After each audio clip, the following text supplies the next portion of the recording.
Amjung eba cherai naiman ulo shiko khorok dini ramai manka Shantir Bajar thanani police rok pati monoti saimanka salkisa sukang Shantir Bajar dosmi riang kame ganani ferang chatini budu khogoi tirangjakmani shikok rok bai mani khogoi tirangjakmani contactor thana mamla khaiga contactor thana o koksa mani ulo horokai Shantir Bajar thanani police lamo makung check khai naiman ulo TR03F1920 makung check khaiman ulo shiko khorok dini ramai manka mani khogoi tirangjakmani 4,40,000 hairok ngano tabuk shikok rokno dorban nago rohajaka Shantir Bajar ni police rok shikok rokno romani bogai tabuk Shantir Bajar amchani lukoro kisare shikok ni jara tongmani aboni yakni yogano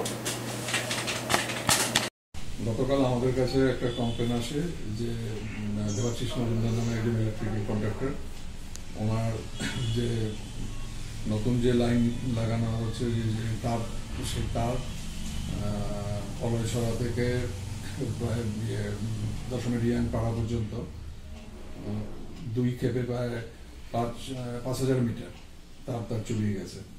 তো আমরা এটা তদন্তে নামে আমরা একটা গাড়ি আমরা আটকাই। সেই গাড়িটার মধ্যে আমরা একটা বড় কাটারের পেপারের বক্স পাই, আর ওই গাড়িটার মধ্যে কিছু ওই তারের সাবস্টেন্সও ছিল। তো তখন আমরা ওই গাড়ির যে ড্রাইভার তাকে যখন জিজ্ঞাসাবাদ করি সে তখন জানায় যে সেই চুরিকাণ্ডের সঙ্গে আরো 2 জন আছে। তো চুরির মাল এগুলো সব সে উদয়পুরে গোকুলপুরে যে জায়গাটা আছে ওখানে একটা ভাঙাচোরা দোকানে বিক্রি করে। তো তখন আমরা গোকুলপুরে ওই উদয়পুর থানার সহযোগিতা আকিপুর থানার সহযোগিতায় ওই দোকানে রেড করি। রেড করলে বলে বিশাল পরিমাণে আমরা ওই তার উদ্ধার করি।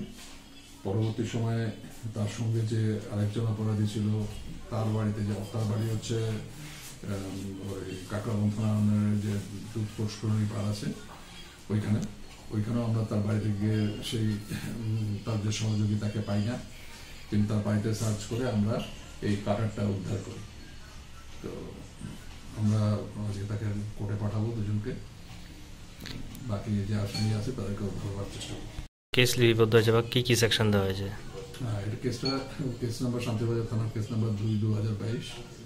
প্রাথমিকভাবে আমরা চুরির কেস নিই, কিন্তু পরবর্তী সময় যখন চুরির মাল উদ্ধার হয় এর সঙ্গে আমরা অ্যাডিশনাল সেকশন যোগ করেছি।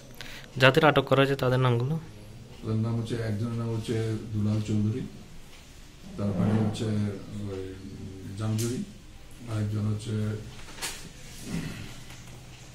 রঞ্জিত দেবনাথ, যার কাছ থেকে মালপত্র পাওয়া গেছে। ওর বাড়ি কি উদয়পুরে?